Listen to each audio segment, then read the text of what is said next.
All right, there we go. Good afternoon. We are the ROWEbots, and we will be sharing our proposal on strengthening the chain, our plan to improve sustainability certification through blockchain. So through our role as a nonprofit, our project will outline our goals of increasing sustainability certifications through blockchain, which will have numerous benefits for both smallholders and the palm oil industry as a whole.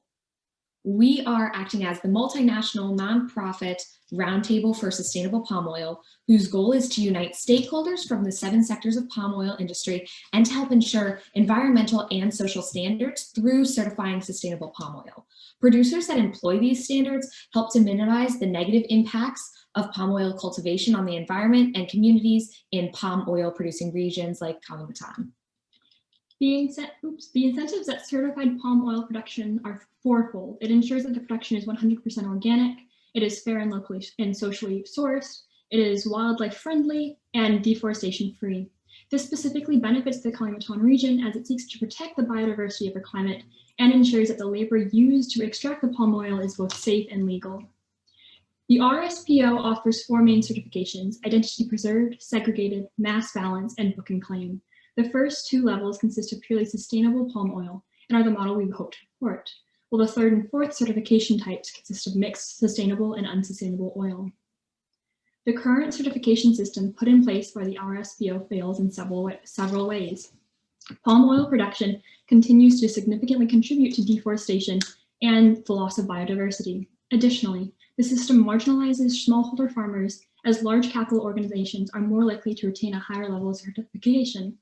While the RSPO has attempted to set appropriate standards for palm oil certification to promote environmental and labor rights, it is currently unable to uphold them as it relies heavily on human auditors to ensure the standards. The inability to ensure that certified producers uphold the designated standards of production effectively negates the value of the current certification system. For example, it took the RSPO nearly 2.5 years to suspend the certificates of Indofoods after being presented with evidence of sustainability and labor rights violations by RAN and its partners in late 2016. Taking the role of a not-for-profit RSPO, our improvement to the certification process will have a direct impact on the community of Kalimantan by increasing the sustainability of the palm oil industry. Our proposal, through RSPO, utilizes blockchain technology to uphold the standards of certification production. By using blockchain technology to create a more streamlined approach to certification, not only will smallholders be more able to become certified to a higher standard, but it will also solve the current issues and inequity in the palm oil industry. Increasing certification through the application of blockchain technology will help the environment, smallholders, and manufacturers. Certification will ensure palm oil production seeks to reduce carbon emissions, thus preserving the peatlands and the biodiversity of Kalimantan. For smallholders, it will increase their revenue, make sustainably certified farmers more competitive on the global market, and protect the farmers from future regulation. As awareness to the issue of deforestation mounts, there is international pressure for companies to commit to deforestation-free palm oil production. Companies that have already committed to increase their usage of sustainable palm oil include Nestle and Unilever. We are going to integrate blockchain into the palm oil supply chain to increase the ease and validity of certification. Blockchain is a transparent, cryptographically secure distributed ledger technology. In other words, blockchain is a peer-to-peer data system that facilitates ease and increases efficiency. When applied to this use case, a smallholder farmer can track exactly where their palm oil is processed and sold, ensuring that they are fairly compensated for the higher quality certified palm oil. On the consumer side, each palm oil product bought anywhere in the world can actually be verified as sustainable. Utilizing technology, and specifically blockchain, in the certification process significantly reduces the dependence on human labor, making the certification process easier to scale. This solution disproportionately impacts smallholder farmers who currently have larger financial barriers to achieving RSPO certification. This disproportionate effect elevates the agency of smallholders in the global market. Additionally, blockchain eradicates the potential of distrust in the system because of its transparent and secure nature, thus preventing some farmers from cheating or not fully fulfilling environmental and labor standards. The palm oil global value chain would not be the first agricultural supply chain to migrate to blockchain. The UK startup AgriLedger is pioneering blockchain application to various other agricultural industries. More specifically, the rice industry has blockchain supply chains being piloted by different NGOs in China, Cambodia, and Thailand already, all of which are focused on elevating smallholder rights.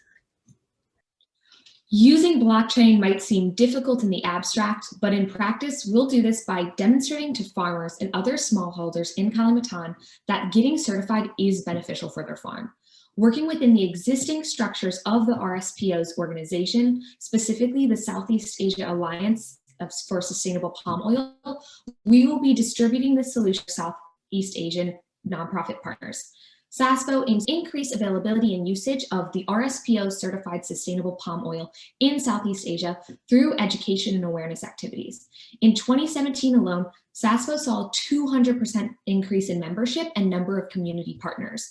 We can use these existing memberships to educate producers as they have numerous impactful ties to Kalimantan in sectors like social development and environmental conservation. SASPO's existing structures to educate farmers and their local partners will give RSPO the opportunity to illustrate to farmers the benefits of joining the blockchain and thereby becoming sustainably certified.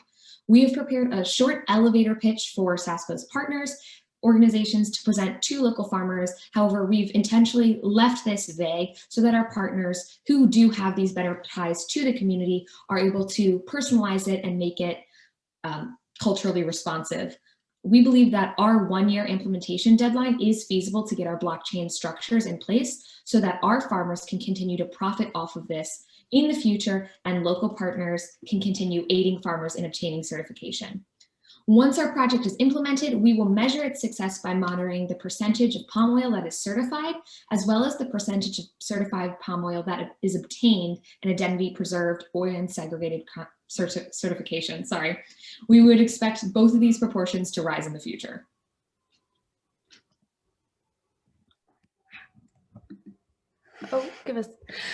Creating a complete cost-benefit analysis for a blockchain-based solution is almost impossible in such a short period of time, as it requires advanced electricity calculations. Additionally, while we know that the current system is labor-intensive because it heavily relies on human auditors, we are unable to determine exactly what the cost of the current system is. However, we have come up with a rough estimate of the fixed costs, which are from development, and have come up with ways to minimize the remaining variable costs. We estimate that there will be a $1 million development cost to code the blockchain. This will be paid for by the RSPO in partnership with major corporations such as Nestle and Unilever, which have made clear corporate social responsibility commitments to sustainable palm oil. Variable cost will increase as the amount of palm oil that is integrated into the chain increases. We have identified measures that we can implement to keep these costs as low as possible, including keeping the server in a cooler country, using a type of mining that will reduce electricity costs, and limiting the users of the blockchain to users that are members of the supply chain. Additionally, because the demand for sustainable palm oil is increasing, we believe that the majority of these variable costs will be shouldered by the demand side, which will specifically benefit smallholders. We are going to improve RSPO by integrating blockchain into the supply chain to facilitate the certification of palm oil. The certification of palm oil will improve the environmental sustainability of the palm oil industry and elevate smallholder farmers' participation in the global value chain. To the judges and mentors, thank you so much for taking the time to hear our presentation and provide us with your feedback. To the WMGIC 5 staff, as always, we are impressed with the case competition and appreciate all of the work that you have done in the past year. We really enjoyed this opportunity and look forward to next year.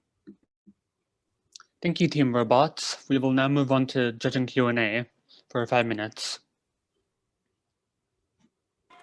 I was really attracted to what you were saying about how smallholders could potentially have some recourse if they're not getting fair market prices, or if potentially their sustainably grown palm oil was being mixed at the mill with unsustainably grown palm oil. Can you speak a little to like how they would exercise that recourse? Like what systems of accountability would they have available to them? Yeah, I can answer this. That's a really good question, and that's definitely something we were looking into for a while.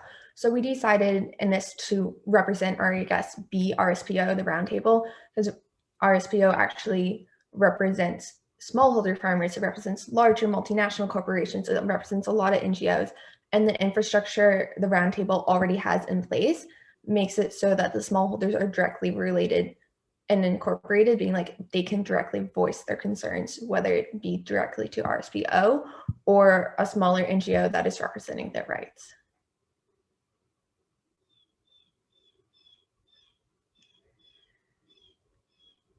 I think to specifically reiterate exactly how we think this will level the playing field, the current certification process, in order to reach the highest levels of certification, is really costly and time consuming because it requires several initial audits to get your farm certified initially, and then it requires several maintenance audits once your farm is already certified over the course of your 5-year certification.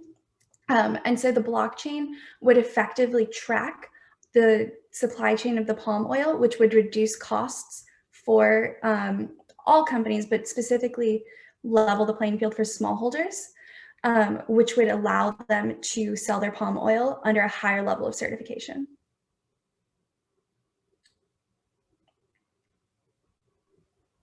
I just wanted to ask a little bit more about the engagement of the farmers in the process. I know that you mentioned that there would be sort of a training and that there's a script of sort of how the education around this would happen, but I'm also curious, I don't think I heard anything about in the presentation about how the farmers would be engaged, or to, like, other than through this roundtable mechanism, sort of how they're part of the process. Could you get into that a little bit more?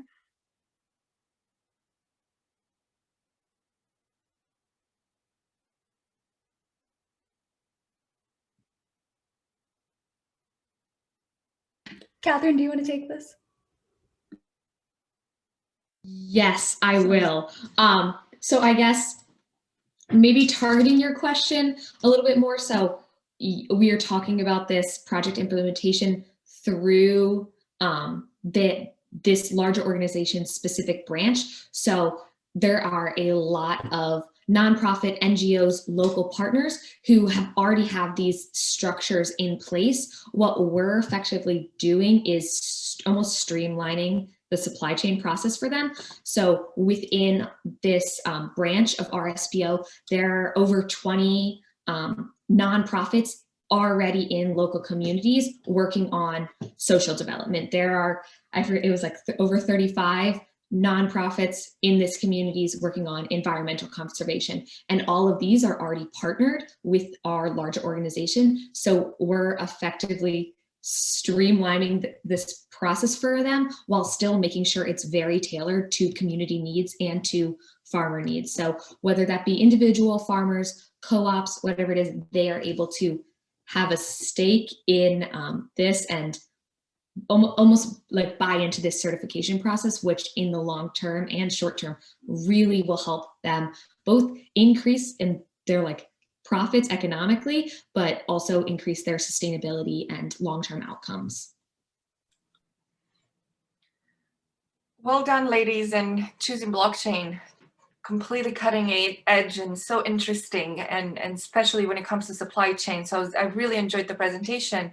And I was curious if you can unpack a little bit the part where you talked about the environmental sustainability of all of this. You said that you would be, the servers will be in a cold country or a northern colder country. Could you talk a little bit more about that? Yeah, so blockchain, when it's running, it has really high electricity costs, both financially, but also an environmental impact as well. And so we've tried to figure out ways to mitigate this by reducing the amount of electricity that blockchain uses. And so one concern that would actually take up a significant amount of computational power is just how hot the computers get.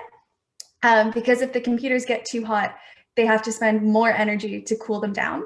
So if we are able to put the computers in a colder environment than Indonesia, we effectively cut a lot of cost in electricity.